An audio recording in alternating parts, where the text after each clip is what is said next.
Hey guys, and welcome back to my channel. So again, I do just want to apologize in case the lighting is a little wonky. I'm sure this side of my face is a little bit darker than it should be. But that's just because I didn't have a chance to set up my whole lighting rig, which would illuminate the entirety of my face and get rid of some of these shadows. Because I have, again, only like 20 minutes to film this. I'm going down to DC for a large chunk of this week, so I'm pre-filming everything, and I'm doing it on very limited time.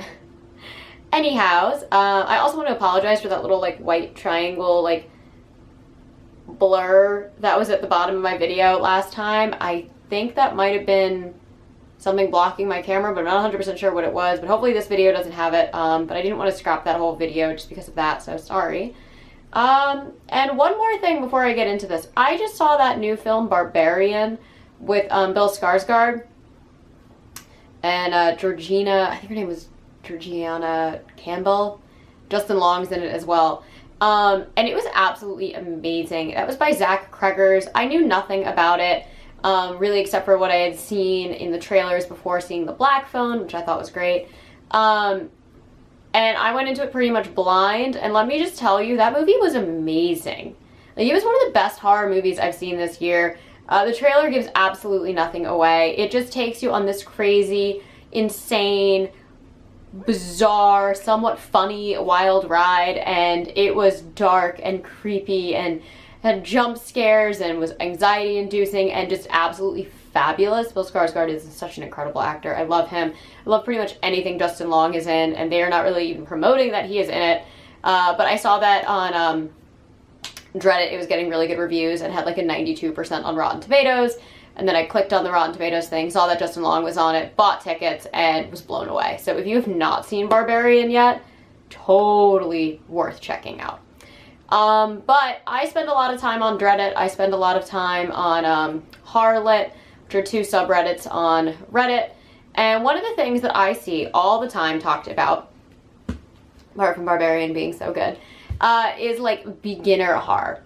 And like, what are some good books for people who want to start getting into horror? Whether they are like younger people who have wanted to move on from like reading like R.L. Stine into more adult horror, or if they're just people who've never read it before and want to start to get into the genre.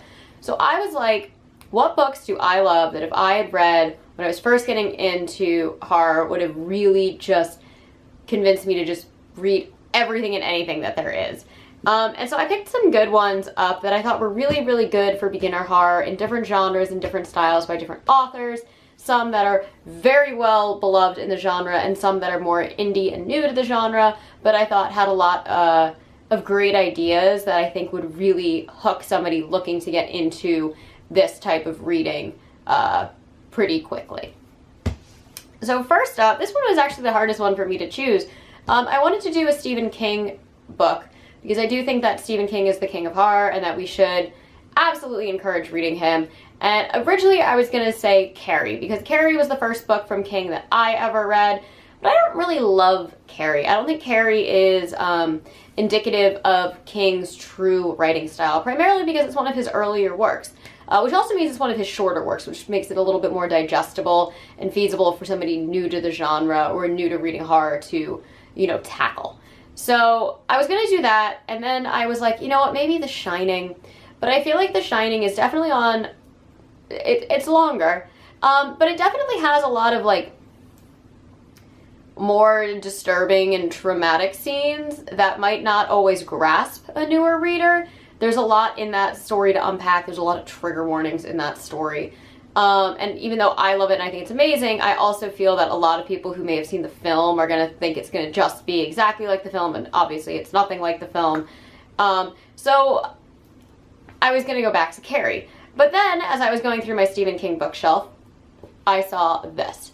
This is The Mist by Stephen King. I actually just read this a couple months ago for the first time ever, but I thought it was absolutely brilliant. It is technically a novella. It was published in one of King's short story collections, and I think it is a perfect glimpse into King's writing style. It is depressing, it is scary, it is heart-wrenching, it is so well crafted. You'll have it in your hands, on the edge of your seat, not wanting to put it down. And I think this is just a great introductory read. So if you have never read The Mist before, it's got a very short blurb on the back. It says, the #1 New York Times bestselling author, Stephen King, suspends a small town in a haze of terror as humanity makes its last stand against unholy destruction. A slightly better summary of this book is a mysterious mist overtakes a little summer beach town, summer lake town in Maine, and as outages are happening, people go to a grocery store to get supplies and get trapped in there as the mist kind of swirls around them. I think the mist is fabulous. It is scary. It is creepy. It is cosmic without being so too far out there to be grasped by the everyday reader. It's a little bit of a creature feature, primarily because there are creatures in the mist. And I just think it is absolutely fantastic. It's also very short. It's about 230 pages, which is very, very short for King. Next up, I wanted to go in for a slightly newer author. I just did a video about this author on my last video, and that is Clown in a Cornfield by Adam Cesare. While I was not a fan of Clown in a Cornfield 2, and I do have a whole review as to why up on my channel, I think Clown in a Cornfield 1 is absolutely fantastic, and it is definitely for somebody who loves slasher movies, especially 80s golden era slasher films where it was just how absurd and over the top can we make this. This is technically a young adult novel, though I would definitely say this skews more towards adult topics, but does have an entirely teen cast.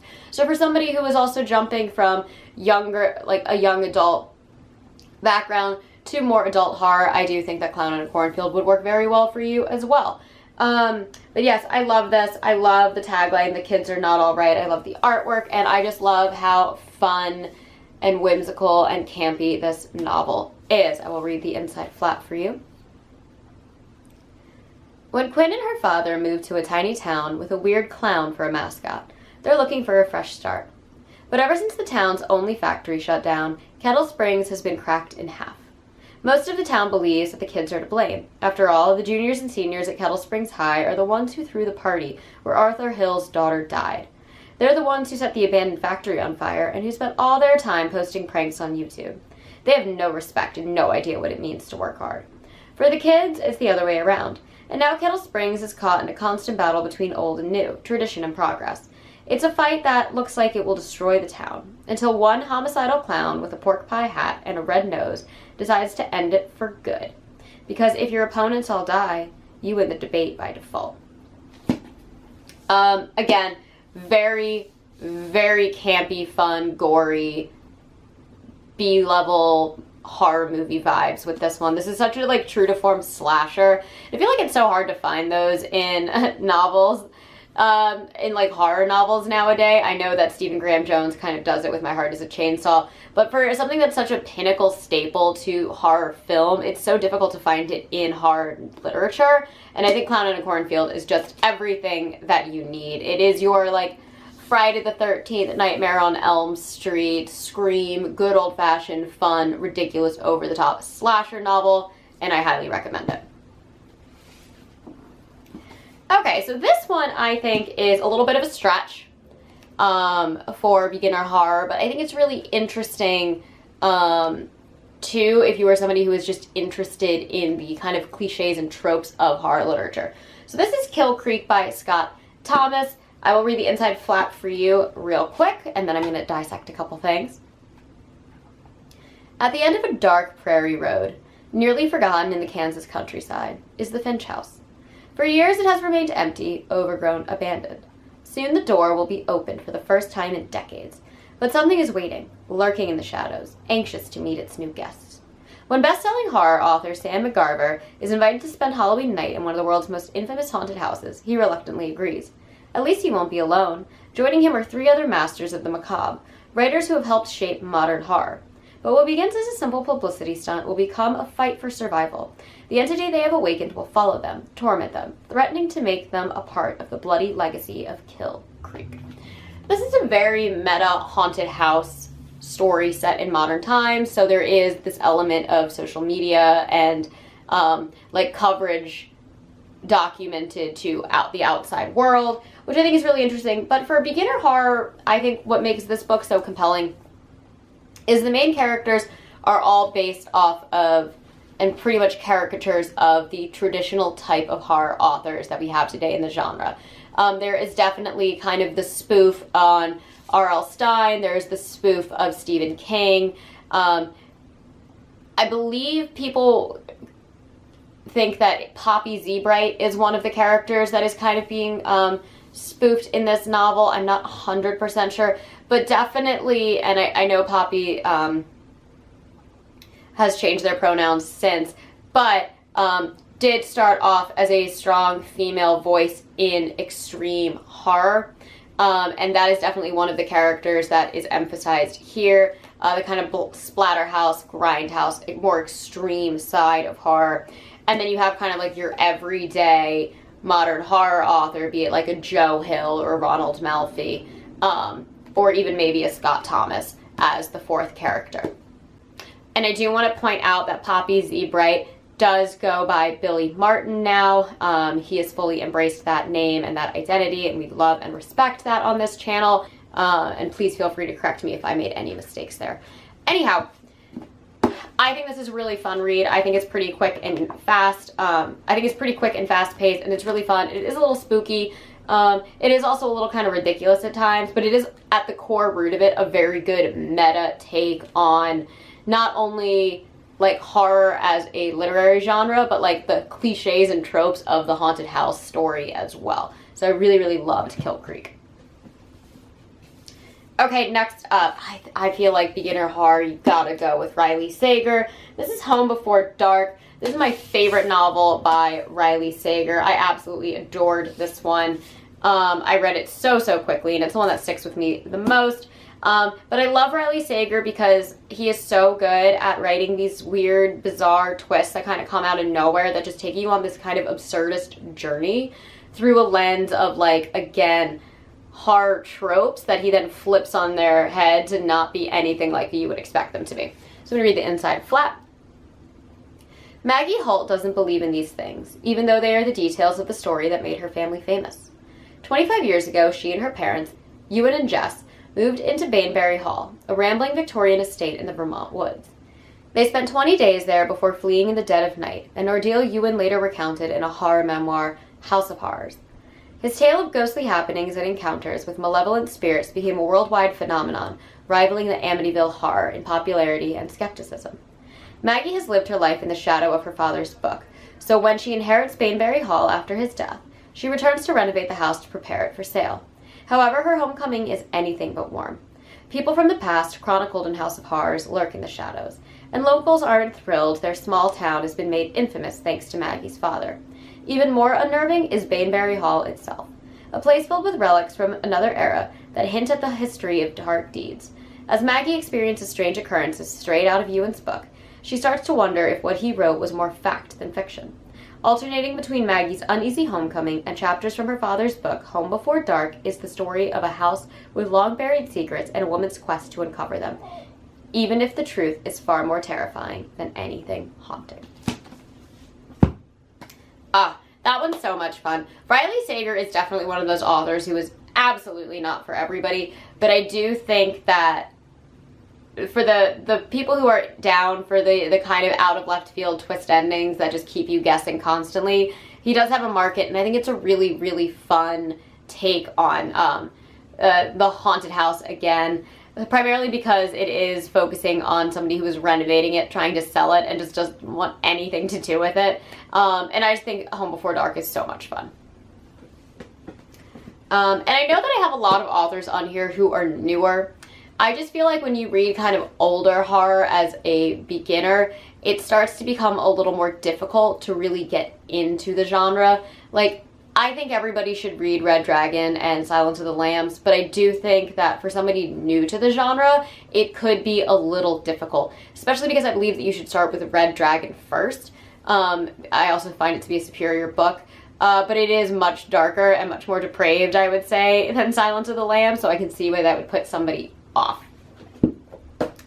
So instead, I chose I have 3 more safer outlets for y'all. And I did choose Horror Store by Grady Hendrix. Again, this is the haunted IKEA story. I love Grady Hendrix, however, this is not my favorite of his work, but I do think it is a really good introduction to his writing style. I will say that My Best Friend's Exorcism is my favorite, and I absolutely adore Southern Book Club's Guide to Slaying Vampires, but there are a lot more trigger warnings inside of those novels. They are a little more dark. They are definitely more for somebody who is a seasoned horror reader, so they can really get the humor that Grady Hendrix puts into a lot of those. Whereas the humor in this, I don't think really revolves around the scares, but more about like the horrors of working in retail, therefore making this more of a tangible read for someone. I'm going to read the inside of the book. Something strange is happening at the Orsk Furniture Superstore in Cleveland, Ohio. Every morning, employees arrive to find broken curing bookshelves, shattered Glan's water goblets, and smashed Larry Pip wardrobes. Sales are down, security cameras reveal nothing, and store managers are panicking. To unravel the mystery, 3 employees volunteer to work a 9-hour dusk-till-dawn shift. In the dead of night, they'll patrol the empty showroom floor, investigate strange sights and sounds, and encounter horrors that defy the imagination. A traditional haunted house story in a thoroughly contemporary setting, Horror Store is designed to retain its luster and natural appearance for a lifetime of use. Pleasingly proportioned with generous French flaps and a softcover binding, Horror Store delivers the psychological terror you need in the elegant package you deserve. And it really does. The actual inside of this novel is hysterical. As somebody who just spent like the last couple days building IKEA furniture for my bedroom, I'm getting like panic flashbacks of some of the IKEA like instructions, but this book is very fun. Not my favorite Grady Hendrix book, but definitely a really good one to start with. And just if you've ever worked in retail, this book will just speak to the ridiculous policies of retail, like just hit you in your core. Okay, I have 2 more books, but I could not get through this without talking about Darcy Coates. She is the queen of cozy horror. I love her so much, and I love this book so much. This is, I honestly think this is my favorite thing that I've ever read from Darcy Coates, and it's because it was the first book I ever read from her, and it really hooked me onto her genre. This is The Haunting of Ashburn House. Again, Darcy Coates does cozy horror, so if you're not familiar with her work, most of her stuff is going to be spooky, atmospheric, with a little bit of like body horror and visual scares thrown in tastefully enough to make you unnerved but not disgusted, and there's almost always a happy ending. This is like the book that you want to read when you're curled up in a cabin by a fire in the winter. Like, I adore Darcy Coates. Okay, so, back of the book. Everyone knows about Ashburn House. They whisper that its old owner went mad, and restless ghosts still walk the halls. But when Adrienne, desperate and in need of a place to stay, inherits the crumbling old mansion, she only sees it as a lifeline, until darkness falls. Strange messages are etched into the walls. Furniture moves when she leaves the room, and a grave hidden in the depths of the forest hints at a terrible, unforgivable secret. Something twisted lives in her house, its hungry eyes ever watchful. Chasing the threads of a decades-old mystery, it isn't long before she realizes she's become prey to something deeply unnatural and intensely resentful. She has no idea how to escape. She has no idea how to survive. Only one thing is certain. Ashburn's dead are not at rest. I love this. And out of all of Darcy Coates' work, I do think this is the best beginner read for her, primarily because it is very atmospheric, very gothic, very kind of like CW for the first 2/3 of it, and then it just gets like super creepy and just spirals into madness, and then has like a really cute like happy ending. Like it feels like the chilling adventures of Sabrina could take place in this universe, and I would 100% believe it. So I just feel like this will really help you to get into kind of like the haunted house ghost story. Darcy Coates primarily does ghost stories. She's done several that aren't, but her big thing is haunted houses and sometimes like haunted hotels and haunted graveyards. And she really plays up ghosts, and I really like how ghosts work and operate in her story. I don't know if I would necessarily call this one a true to form ghost story, but it's definitely a haunting. And I do absolutely adore it, and I highly, highly recommend Ashburn House. Alright, and last but not least, The Hollow Places by T. Kingfisher. I really wanted to put something in here that was a little more cosmic, had a little bit more body horror for beginners. I think Tika Kingfisher is fabulous for beginners, primarily because she loves to rewrite classics. She's done a reimagining of Poe's The Fall of the House of Usher in What Moves the Dead.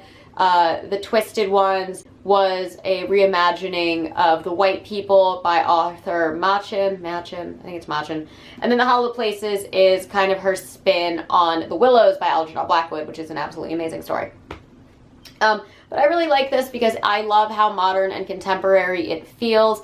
And I also love how at the end of the day, if you've ever read The Willows, you can really see the core story that inspired this novel.